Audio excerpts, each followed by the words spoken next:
reason because we have people like this trying to join up in the movements. I found this out the hard way. I found it out the hard way. That not everybody is in things for the same reasons you are. I was in the People's Convoy, and what a f***ing disappointment that ended up being.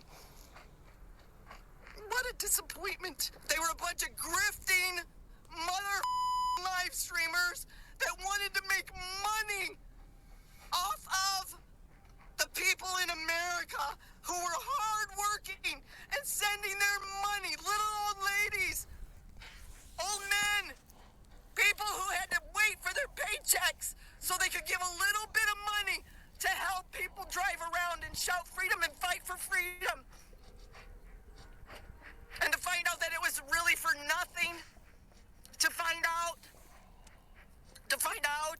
that the people involved, a lot of the people involved that are involved in this convoy right here were really bad people. They were bad people who did not care about the causes that they joined. They used them for their own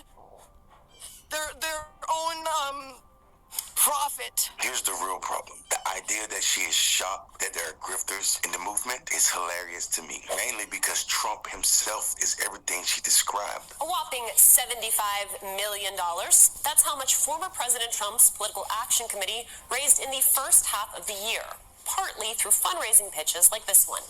Facebook ads that read, "We need you to join the fight to secure our elections."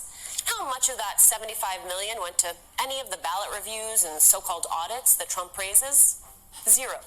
The Post reporting instead, the Save America Leadership PAC, which has few limits on how it can spend its money, has paid for some of the former president's travel, legal costs, and staff, along with other expenses. Donald Trump, when he was in office, took $7.8 million in foreign money when he was president and before. Does that give you pause or bother you at all? No, because at this point he's a businessman.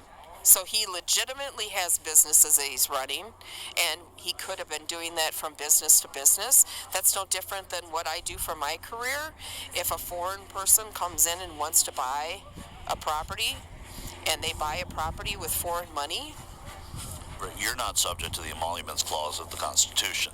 Right, what I'm saying is that he still runs a business. He's still a business owner. But if $5.5 million of that was from China, and he's the president of the United States, should he not have divested? You know, with what has happened with the Biden family, I would think that all eyes are going to be on anything and everything that happens now. It's not just the followers. It is Trump who's raising money to pay his lawyer fees for all his problems. It's Trump who does not care about freedom or patriotic or being anything as it pertains to this country or freedom. It's just Trump who cares about Trump. So her crying as if she had some kind of epiphany about what it means to be a part of the MAGA movement is hilarious. How sad is that?